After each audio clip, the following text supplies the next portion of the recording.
디모데 후서 2장 1절 말씀.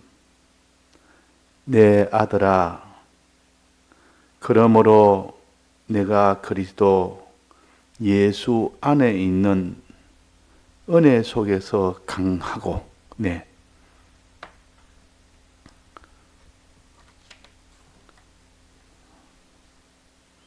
바울이 이제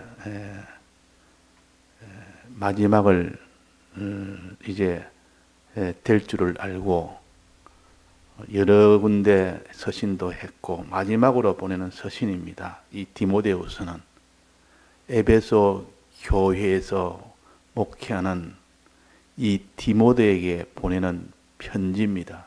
이것은 곧 우리 주님이 우리 신약 교회에 보내는 편지입니다. 너는 이렇게 해라. 내가 떠나거들랑 나는 곧 떠나게 되는데 내 떠나가 놓은 뒤에도 너는 에베소 교회에서 이렇게 해라 하는 그 형식을 통해서 주님이 우리 신약 교회에 이렇게 내가 없을 때는 이렇게 해라 하는 것을 가르친 것이 디모데 후서입니다. 디모데 전서는 그 전에 있었고 이 디모데 후서로 끝으로 이제 주님은 이제 박해를 받아서 결국은 세상을 떠나는 이런 일을 만나게 됩니다. 그래서 꼭 유언과도 같은 그런 말씀이요. 말씀은 다 유언의 말씀이요. 예수님이 이 땅에서 떠나시기 전에 주신 말씀이니까 유언 같은 말씀이 아닌 말씀이 어디 있습니까? 그래서 우리는 이 말씀은 유언이고 저 말씀은 유언이 아니다. 그것이 아니라 다 유언의 말씀이라. 이 말은 생명을 걸어놓고 하는 말씀이라. 생명을 곧 떠나는 분이 내게 알려준 말씀이라. 그러니까 우리가 유언에는 좀 예사로 여기지 않습니다. 굉장히 그를 크게 여기고 중하게 여깁니다. 하나님의 말씀은 우리에게 생명을 가지고 죽으면서 또 영원히 희생하는 부활을 통해서 이것을 다 우리에게 가르치면서 그렇게 주님이 실제로 그 일을 하면서 주신 말씀이요. 그러니까 여기에 지금 복음운동에 대해서 디모데야 너가 복음운동할 때는 이렇게 해라 하면서 가르치는 것이 주님이 우리에게 복음운동을 할 때는 이렇게 해라 지금 이렇게 가르치는 겁니다. 내 아들아. 자, 가르칠 때 아들이라 하면서 가르치는 우리를 육신으로 말한다면 아들을 비유해서 가르칩니다.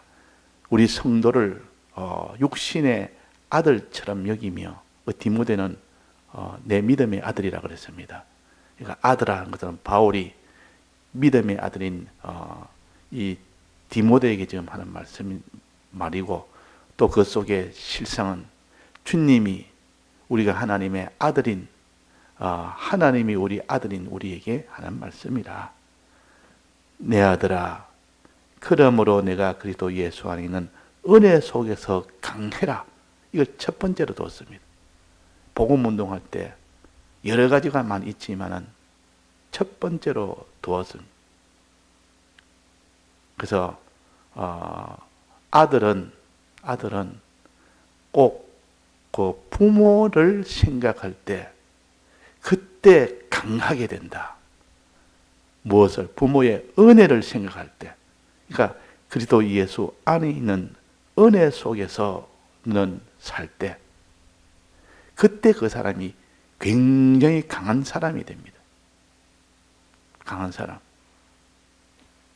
복음운동에 강하다. 복음운동을 강하게 한다는 말은 강한 여기에 군사로 비유했습니다. 복음운동을 이게 군사, 그러니까 싸우는 군인들의 이 일처럼 군사로 비유도 했고 그 밑에 보면 경기하는 자, 다름질하는 자를 또 비유했고 또 그 밑에 보면 농부로 비유했습니다. 내가 다 복음운동을 할 때 농부처럼 복음운동을 하고 경기하는 자처럼 복음운동을 하고 군사처럼 복음운동을 하고 아들처럼 복음운동을 해라는 것을 이렇게 여러 가지 땅에 있는 것으로 가지고 우리를 가르칩니다. 그러니까 이 땅에 있는 이 육을 가지고 있는 사람은 이런 생활을 하기 때문에 그걸 잘 압니다. 그래서 잘 아는 이 모든 육의 것을 가지고 알기가 어려운 신령한 이 복음운동과 복음운동을 할 때는 어떻게 해야 된다는 이 복음운동의 신령한 이것을 우리에게 지금 가르칩니다. 그래서 첫 번째는 아들아 해서 가르치는 이는 복음운동할 때는 반드시 그리스도 예수 안에 있는 은혜 속에서 강해야 된다. 이것이 없으면 복음운동은 못한다. 왜? 이 은혜 속에 강하지 않으면 그 사람이 피곤해서 못한다. 사람이 피곤하면 복음운동은 있는 힘을 다해서 하는 건데 충성을 하는 것이고 십자가를 지어야 되는다고 그렇게 말씀을 하셨습니다. 군사로 비유해서 이 군사는 고난을 받으면서 이렇게 하는 것이 군사지. 자기 생말에 얽매이지 않고 이런 희생을 하면서 군사는 자기의 목숨을 아끼지 않고 희생을 하면서 하는 것이 이 군사의 일이요. 이게 좋은 군사인데 복음운동은 이렇게 해야 되는데 이렇게 하기가 너무 사람들이 짐진같이 무겁고 그것이 자기한테는 이렇게 참 그 일을 하려니까 너무 피곤하고 너무 고단하고 그 일 하는 것이 큰 짐진같이 참 힘이 들고 근심이 되고 그렇게 되면 복음운동은 못합니다. 자, 복음운동은 원하고 원하여 기쁘고 기뻐서 감사하고 감사해서 이것이 넘쳐나서 하는 것이 그럴 때의 복음운동은 자기를 아무리 고난을 받아도 고난으로 여기지 않고 그게 많은 희생이 당하도 희생을 해도 희생으로 여기는 것이 아니라 이거는 자기한테 감사로 여기고 기쁨으로 여기고 한없는 평안이 오고 핍박이 오는데도 평안이 오고 핍박이 오는데도 감사가 오고 핍박이 와도 고난받으면서도 기쁘고 자기의 생활의 십자가를 지면서도 기쁘고 좋고 감사하고 이렇게 되어져야 되는데 그는 어디서 오느냐? 그 힘이 어디서 오느냐? 그 힘은 은혜 속에서 강하게 된다. 너는 은혜 속에서 강한 그 강함으로 너는 이 십자가의 이 복음 운동을 할 수가 있다. 그 원동력은 십자가를 지고 복음 운동을 기쁨으로 다 드리면서 할 수 있는 그 힘은 원동력은 은혜 속에서 강한 겁니다. 은혜 속에서 무엇이 강합니까? 믿음이 강하다. 은혜 속에 있는 그 믿음을 가졌을 때 너는 강한 자가 된다. 믿음이 없으면 겁쟁이가 되고 믿음이 없으면 자기 몸만 사리고 믿음이 없으면 땅의 것만 바라보고 믿음이 없으면 십자가는 못 집니다. 그래서 무슨 믿음? 은혜 속에 있는 믿음. 그리스도 예수 안에 있는 은혜 속에 있는 믿음. 요 은혜에 대한 믿음을 가질 때 그 사람은 어떤 대지여도 담대하며 또 평안하며 감사하며 기뻐하며 어떻게 하면 내가 주를 위해서 살고 주를 위해서 희생할고 이 소원밖에 없는 그런 사람이 되기 때문에 그를 믿음에서 강하고 은혜 속에서 은혜를 믿음으로 그 사람의 힘이 강해집니다. 복음에도 힘이 없으면 못 이깁니다. 못합니다. 마라톤 선수가 힘이 없는데 그 마라톤 선수가 달릴 수가 있습니까? 힘이 있어야 달리죠. 달리고 싶으면 마음은 꿀떡 같아도 자기 힘이 없는데 자기 몸에 한계가 왔는데 어떻게 달립니까? 자, 그래서 우리는 힘이 있어야 됩니다. 힘을 길러야 되고 힘이 있어야 되는데 그 힘은 뭐냐? 우리 기독자의 힘은 믿을 때 나오는 그 힘이요. 믿음 올 때는 무엇을 믿을 때? 예수 그리스도 안에 있는 은혜를 믿을 때. 자, 은혜가 뭔지 우리 이것을 똑똑히 알고 우리는 실행을 해서 경험을 해야 됩니다. 체험을 해야 됩니다. 은혜 속에서 강하고, 그 누가 예수 믿는 사람이 처음 예수 믿어서 교회를 처음으로 갔다고 와서 한 일주일 정도, 한 달 정도 다니다 보니까 교회에서는 좀 특별한 말을 합니다. 안 쓰는 말을 하는데 전부 다 은혜 그러는데, 은혜가 뭡니까? 은혜가 뭡니까? 자꾸 그는 평소에 세상에서는 은혜란 말은 특별히 부모님의 은혜니 뭐 그런 것 정도는 해도, 뭐 선생님이 은혜, 뭐 은사, 우리 선생님의 그 은사니 은혜니 뭐 이런 식으로 그래서 선생님을 은사라 그러고 부모님의 그 은혜를 생각하더라고. 그때는 써도 거의 은혜란 말은 안 씁니다. 근데 이 교회를 가니까 전부 다 은혜라. 항상 뭐든지 은혜라. 그러나 은혜가 뭔지 뭐 좋은 것은 알겠는데 뭔가 좋은 뭐 복 준다는 그런 뜻인가? 은혜가 뭔 뜻입니까? 자, 은혜가 무슨 뜻입니까? 우리가 은혜를 알아야 은혜에 대해서 은혜를 믿음으로 강하게 되죠. 그 이름도 보면 믿는 사람들의 그 여자들의 이름은 거의 다 은혜가 많습니다. 은혜. 그만큼 은혜라는 것은 우리 기독교의 모든 근본의 강한 힘은 예수 그리스도의 은혜를 믿을 때 강해집니다. 은혜를 믿을 때.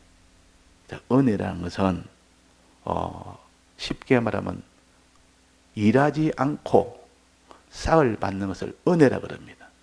일하지도 안 했는데, 내가 일을 안 했는데 일한 것처럼 싹을 받습니다. 그러면 그 사람이 너무 고맙습니다. 즉 공으로 받는다는 뜻이요. 자, 일하지 않고 받는 삭은 그는 은혜로 받는 것이다. 은혜로 받는 것이다. 자, 은혜로 받을 때, 공으로 받을 때, 일하지 않고 받을 때 그 사람이 어떻게 하겠습니까? 내가 참 저분에게 너무 고맙네. 너무 고맙네. 이런 마음이 듭니다. 은혜를 받은 사람은 이런 마음이 항상 있습니다. 저분에게 내가 너무 고마운 마음이 듭니다. 고마움. 주님에게 대해서 우리가 고마운 마음이 드는 것은 그분의 은혜를 생각하고 은혜 속에 있을 때, 은혜를 믿을 때, 그럴 때 우리는 주님 앞에 항상 주님에게 고마움을 가집니다. 그분이 내가 해야 될 모든 이런 고생과 수고와 그 모든 것을 주님이 대신 다 했고, 나는 아무것도 하지 않았는데도, 안 했는데도 한 것처럼, 내가 한 것처럼 혜택은 내가 다 받고, 그 모든 수고와 고난은 주님이 다 했고, 이게 은혜입니다. 그 사람이 은혜 속에서 살면, 저 부모도 자기가 어릴 때부터 아주 부잣집 부모, 부잣집에서 돈이 많으니까, 가정이 풍성하니까 이렇게 부모가 뭘 줘도 풍성한 속에서 이렇게 주니까 좋기는 좋지만은 부모에 대한 은혜는 잘 모릅니다. 근데 부모가 굉장히 어려운 집안입니다. 굉장히 어려운 집안. 먹고 사는 것이 공고해서 하루하루 끼니 걱정할 정도로 그 애들을 키우기 위해서 수많은 고생을 합니다. 고생을 한단 말이에요. 고생을. 가게를 차려서, 조그만 구멍가게 차려서 고생을 하든, 일하러 가서 고생을 하든, 뭐 염소를 키우는 고생을 하든, 또 자기 어머니가 뭐 해녀가 돼서 물속에 들어가서 늘 이렇게 먹을 것을 생계를 유지하기 위해서 그렇게 가든, 그렇게 해서 고생하는 것을 보고 자란 그 자녀는 그렇게 해서 나를 먹이고 입히고 공부도 시키고 했다는 것을, 고생한 것을 아는 그 사람은 항상 그 어머니를 생각하면서 고맙게 여깁니다. 그 은혜에 대해서 내가 어머니를 위해서 어떻게 내가 좀 해야 될 것이 뭘까, 이렇게 생각합니다.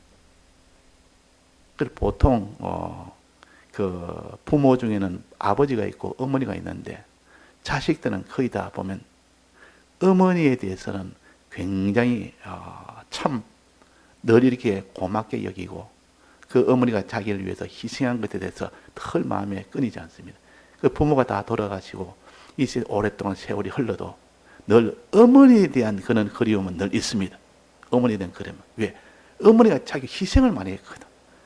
희생하는 것을 많이 보고 자랐기 때문에 그 어머니만 생각하면 이 모든 이 각박한 이 세상에서 어머니의 그 모든 희생을 생각할 때 희생을 통해서 내가 희생하지 않고 어머니가 대신 내 할 일을 다해서 먹이시고 입히시고 길러주신 생각을 어머니만 생각하면 내 마음이 항상 고맙게 여겨지고 기쁘게 여겨지고 막 그분의 그 모든 희생에 대한 눈물이 나지고 그래 아무리 악한 자라도 그 어린 시절이 있을 거 아닙니까?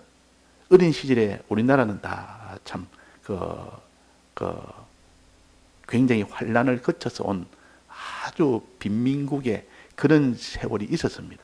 그러니까 대체로 지금 어른들은 나이 든 분들은 다 그런 시절을 겪었을 때는 부모의 고생은 말할 수 없이 컸고 고생 없이 키운 부모가 없습니다.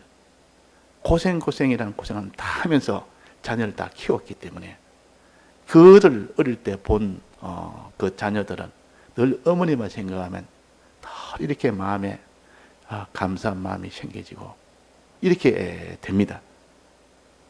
자, 하나님 아버지는 큰 능력으로 우리에게 필요한 것 다 공급해 주시고 큰 능력으로 지켜주시고 이런 사랑을 가졌고 예수님은 우리 위해서 희생하는 사랑을 희생이라는 희생은 홀로 다 하신 거예요. 그러니까 어머니는 보통 집에서 희생하는 자식이 뭐 문제되면 물불 안 가리고 희생을 다 해버립니다.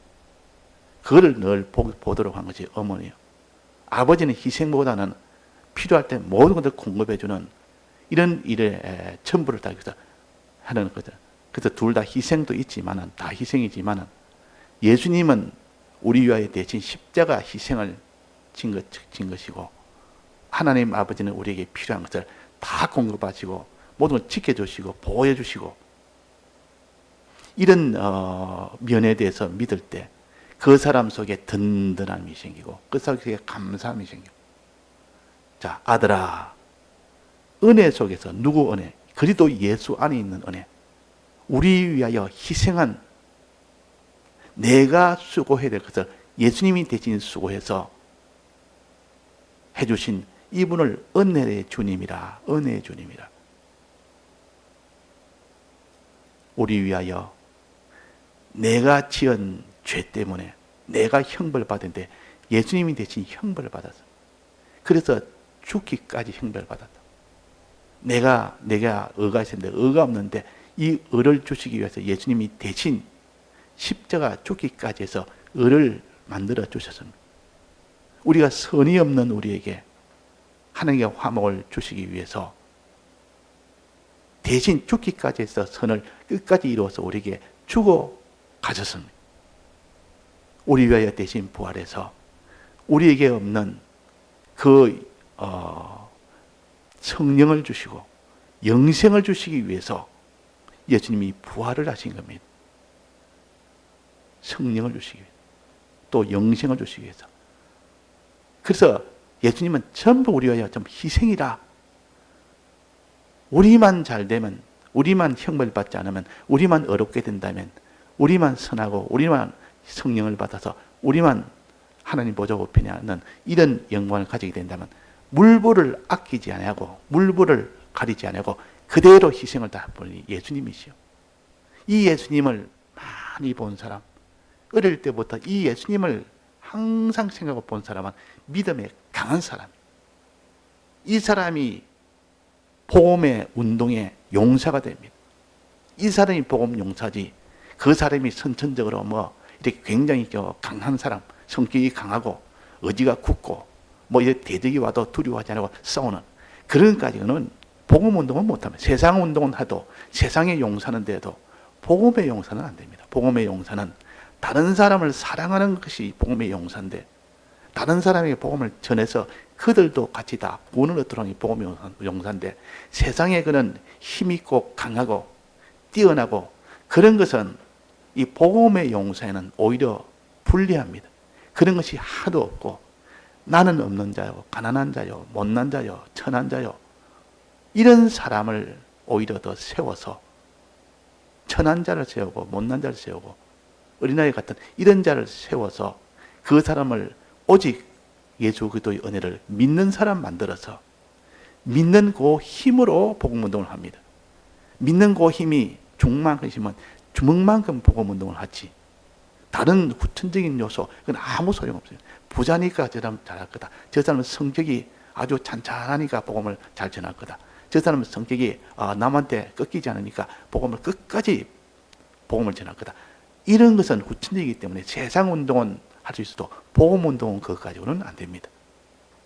그는 방해가 됩니다. 오히려 오직 예수 그리스도 은혜를 믿는 그 믿음이 강할 때 그 사람은 이 복음 운동을 할 때 천나가 다 방해를 해도 크게 꺾이지 않을 수 있습니다. 왜? 주님이 날 위하여 이렇게 희생하는데 털 주님이 희생을 생각하니까 내가 주를 위해서 어떻게 살고 내가 주를 위해서 살아야 되겠다. 주님이 주신 이 복음 운동이 내가 희생이 된다고 내가 그만두겠느냐? 희생이 돼도 희생되는 것이 오히려 주를 위하는 거 아니냐? 주를 위하고 싶은 마음이 속에서 막 넘치는데 복음 운동하는 일에 희생이 되는데 그걸 마다하겠습니까? 오히려 그걸 기다리고 그 복음 운동으로 인하여 내가 해를 받으면 주님 감사합니다. 주님의 이 모든 날 위해서 희생한 것 거기에 내가 동참할 수 있고 그러니까 내가 더 기쁘고 좋다 그 말이에요. 그래서 우리 기독자는 복음 운동의 용사가 되려면 반드시 그리스도 예수 안에 있는 은혜 속에서 강해야 됩니다. 은혜 속에서. 다윗이 그 형제들보다 왜 기름 부음을 받았습니까? 형제들은 훨씬 강했습니다. 신체도 좋고 인물도 좋고 키도 크고 배우기도 많이 배워서 무술을 아주 잘 배웠다. 그런데 다윗은 아무것도 배우질 않았습니다. 키도 작고 조그맣고 아무것도 내놓은 것이 하나도 없었습니다. 그런데 다윗은 오직 유독 산에서 그 다른 형제들은 다 집에서 있었고 그때 훈련도 배우고 교육도 배우고 아주 세상에 아주 지금 말하면 뛰어난 학식도 있고 다 가졌지만 다윗은 아무것도 배우지 않고 산에서 목동일만 했습니다. 우리 막내가 있는데 저거는 뭐 내놓을 것이 없어서 저거는 볼 거 없습니다. 이 형제들 중에 택하소서. 사무엘이 그렇게 말할 때 그건 아예 내놓은 겁니다. 다윗은 저 산에서 목동이만 했지 아무것도 못합니다. 저 사람 아무것도 없고 세상적으로 말한다면 제일 천하고 이러니까 이거 볼 것도 없는 사람이에요. 그런데 하나님이 사무엘을 책망을 했죠. 너도 이새처럼 그 형들을 보면서 하나님이 정했다라고 여길 만큼 세상에 훌륭하게 보이니까 야 이것이 하나님이 세우심을 받도록 기름 부으라 했구나. 나는 중심을 보지 외모를 보지 않는다 하고 책망하니 그제서야 사무엘이 번쩍 생각이 나서 또 없느냐? 있는데 하나는 산에서 목동이나 합니다. 데려오라. 안 데려오면 나는 식음을 전파하겠다. 안 먹겠다. 그래서 할 수 없이 막내를 데려왔습니다. 데려오니까 하나님이 그에게 감동을 지켜서 참 이 자가 바로 기름을 부을 자다는 것을 확정해 주셨습니다. 다윗은 용사요. 왕이 될 만한 큰 나라의 왕이 될 만한 남과 북을 다 통합한 전체 왕이 될 만한 그런 믿음의 용사입니다. 믿음의 용사라. 그러니까 이 다윗은 산에서 목동일을 하면서 목동일 하는 것은 복음을 전하는 일 아닙니까? 복음 전하는 일을 할 때 주님 앞에 충성으로 복음 전하였습니다. 왜 그렇습니까? 믿음이 있었기 때문에. 이 목동일 하는 이 복음 운동할 때에 사자가 곰이 양떼를 물고 가면 아이고 큰일 났다 싶어서 그냥 두려우니까 그냥 아이고 할 수 없다 하다가 끝까지 따라갔습니다. 따라가서 뒤에서 쳐서 입을 찢어버렸어. 그만큼 거기서 다 구출해내. 자, 이거는 다윗의 힘이 아니라 다윗의 용기가 아니라 믿음에서 나오는 힘이요. 믿음이 강하니까 그렇게 되고 믿음이 강한 하나님이 역사해 줬다. 자, 믿음으로 하는 그 모든 강한 역사는 하나님이 그 뒤에 역사해 줍니다. 그래 이 사자 입을 찢으면서 주여 찢게 해주옵소서 하면서 주에 땡기니까 찢어집니다. 이게. 어떻게 사람이 사자 입을 찢습니까? 이 복음운동할 때는 이 악한 자들이 온갖 입으로 이런 박해를 하고 저런 거짓을 하고 이런 모함도 하고 이렇게 해도 주님의 기도해서 주여 막아주옵소서. 그것도 하나도 입에서 해를 받지 않습니다. 해를 받지 않습니다. 자, 그래서 우리는 은혜 속에서 강하라. 주님이 날 위해서 어떻게 희생했는지. 자녀가 어릴 때부터 부모의 희생을 보고 자란 사람은 그 사람은 무슨 큰 일도 다 해낼 수 있었습니다. 마라톤 선수 황영조, 그 사람 마지막 내 힘은 어머니다. 마지막 순간 더 이상 달리지 못할 순간 포기하고 싶은 그때 어머니 생각하면 그래서 내가 다 이겼다. 그게 인터뷰할 때 나온 말이에요. 자, 그런 것처럼 우리는 주님을 생각해야 돼요. 그래서 여기에 18절에 보면 예수 그리스도를 기억하라. 이 기억하는 자가 그 예수 그리스도의 예수의 은혜를 기억하라. 기억할 때 믿음이 생깁니다. 다 같이 통성으로 기도하시다가 자유하시겠습니다.